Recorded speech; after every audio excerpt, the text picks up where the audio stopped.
flew by. Without objection. Thank you, Mr. President. I rise to talk about the tragedy in Parkland and the responsibilities of the United States Senate to try to make our communities safer.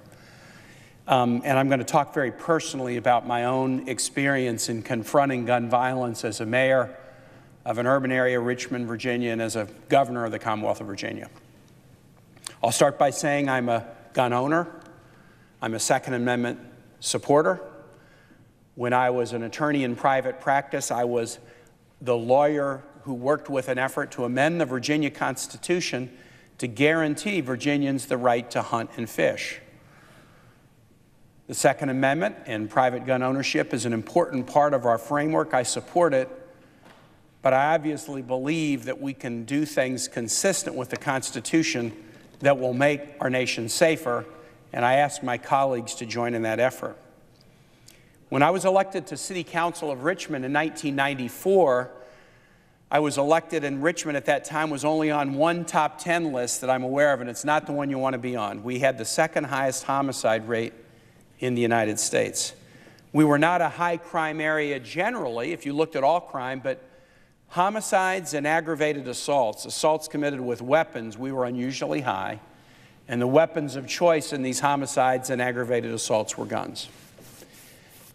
I remember very early in my time as city council getting called to a neighborhood, Gilpin Court, which is a public housing community in my city council district. There had been a gun crime that had killed an entire family of 5, adults and little children. And over the course of my 8 years working in local government, I just went to too many crime scenes and funerals and wakes.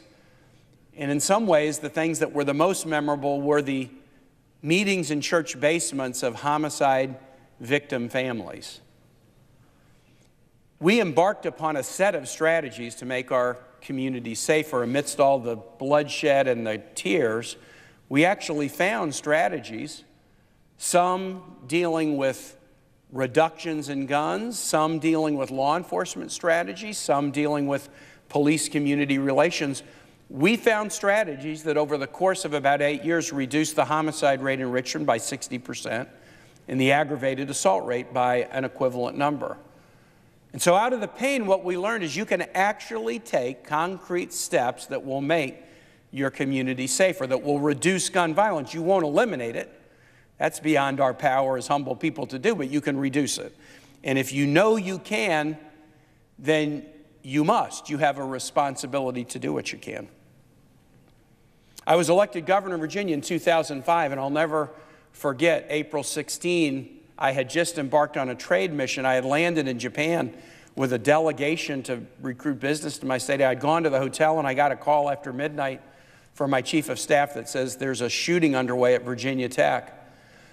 And I said, well, book me the next flight home. I was there for just a few hours on what was going to be a 2-week trade mission, but just let me fly back home. And I flew back into what at the time was the worst shooting in the history of the United States. 32 people gunned down on the campus of Virginia Tech in April of 2007 by a deranged youngster who had been adjudicated mentally ill and dangerous and was thus prohibited from having a weapon, but because of glitches and flaws in the background check system, he had been able to purchase multiple weapons, and he committed that horrible crime. I impaneled a commission.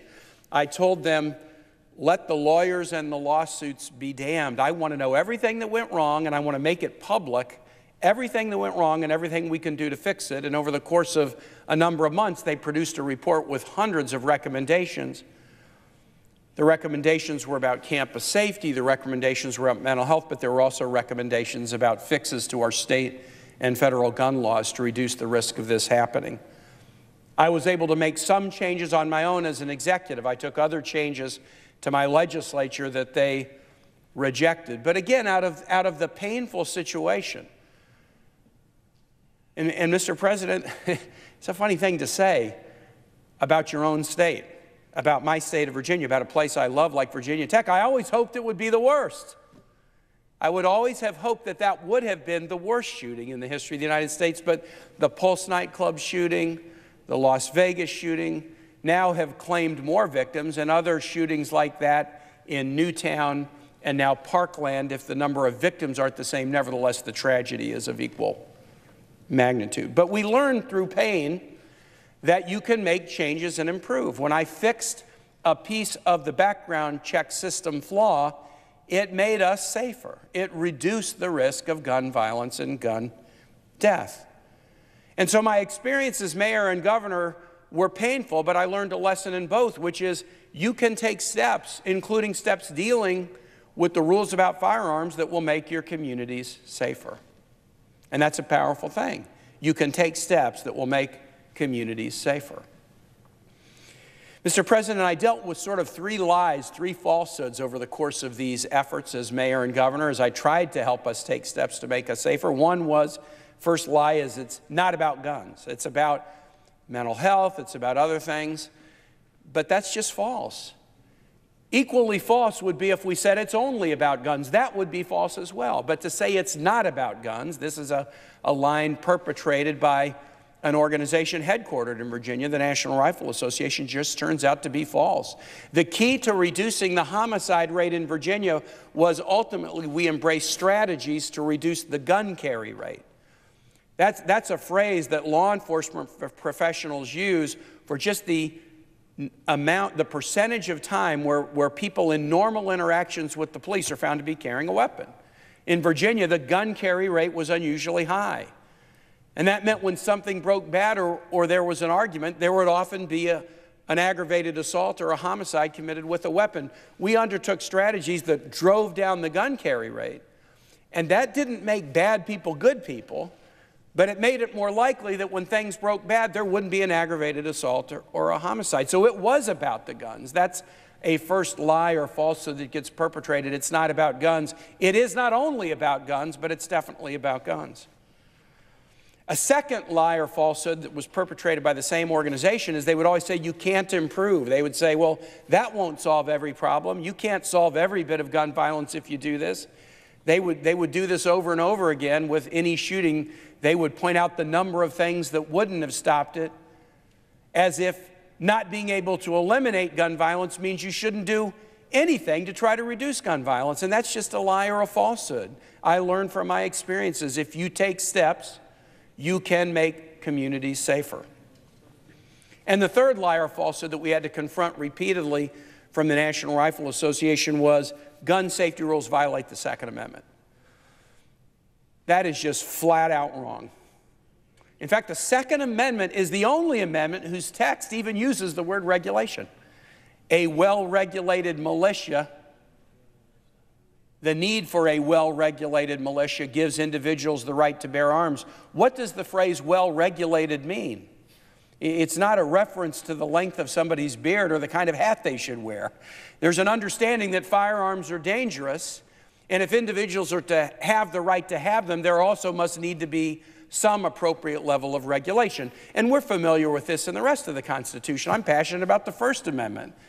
There should be freedom of the press, but you can't just libel or slander without a consequence.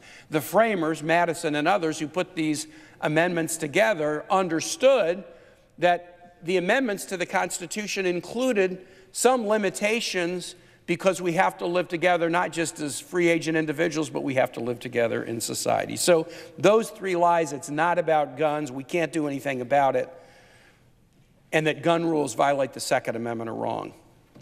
I came to the Senate after the shooting in Sandy Hook, and the first meaningful debate that we had after I came here was whether we would do something to respond to this horrible carnage of kids in an elementary school. And Mr. President, you were not yet in the Senate. I know you followed this as a citizen, but I remember standing here in this chamber in April of 2013, casting a vote on a bill that I thought would have been a very good bill to do background record checks, and being surrounded in the chamber by Sandy Hook families, many of them sitting next to Virginia Tech families who'd come to be in solidarity with them, and feeling so despairing that with them around us, like the great cloud of witnesses referred to in the letter of Paul to the Hebrews, we fell short. They were praying for us to succeed, and we fell short. In the aftermath of that horrible tragedy, this body did precisely nothing. Well, now we've experienced yet another horrible tragedy, and there have been others. There have been others since Sandy Hook. But it is my deep hope that after this horrible shooting in Parkland, something may be different in this body. And the reason that I think this one might be different is these students are standing up and challenging us. The children of our nation are asking adults to be adults. They're asking us to look in the mirror. They've posed the question starkly, what is more important to you, your children or campaign contributions from an interest group? And I think the advocacy of the children at Parkland who suffered, but not only their advocacy, but advocacy of students all over the United States. I've done meetings with Moms Demand Action in Richmond and Northern Virginia in the last couple of days, and many students are in these meetings. The advocacy of students and their challenge to us may show us a way. And if I can just conclude with a story that gives me hope and that suggests there may be some resonance to this moment. Sometimes there's a movement, but they're in the moment. And sometimes the movement needs a moment to achieve a victory. 55 years ago, in the spring of 1963, Dr. Martin Luther King was trying to desegregate public accommodations in Birmingham, Alabama, with the Southern Christian Leadership Conference. And he had been going community to community, and in some places they were able to desegregate public accommodations relatively easily, and in other places it was tough, but there was no tougher nut than Birmingham. Drugstores, department stores, Dr. King and others would have adults go sit in, African Americans and their allies, and be arrested. And yet, wave after wave of arrests notwithstanding, including the arrest of Dr. King, the city leaders would not back down. They would not shed the discrimination that violated the equality provisions of the Constitution. And as this was going on, children in the Birmingham schools started to come to Dr. King and say, we want to march too. Dr. King and his lieutenants really struggled with this. They were parents. They didn't want their kids to be arrested. They didn't want their kids to face guard dogs attacking them. They didn't want their kids to face fire hoses directed at them. And they had a natural parental reaction. No, we're going to do this. We want to protect you. But the children kept coming and saying, we want to march too. And finally they said, isn't this about us as much as it's about adults? Isn't this about us, your children? And if it's about our children, why can't we march? And Dr. King, after a lot of prayer and discussion, finally said, it is about you. And Mr. President, you know this, and for our pages especially, it was those children advocating, and they marched, and they did have fire hoses turned on them, and they did have guard dogs released at them. And the photos of those children braving that ugly face of discrimination landed on the front pages of papers all over the United States and all over the world. And it was transformative of the civil rights movement. Adults in the U.S. knew there was discrimination, but they had become complacent to it or indifferent to it, or even said, I think it's wrong, but it'll probably never change. But when they saw their children demanding of them, adults, just be adults.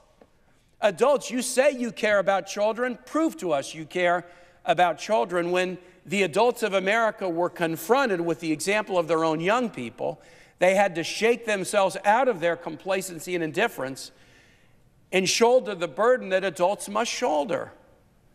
That's what these students at Parkland are saying to us now. That's what these students all over the country are saying to us now.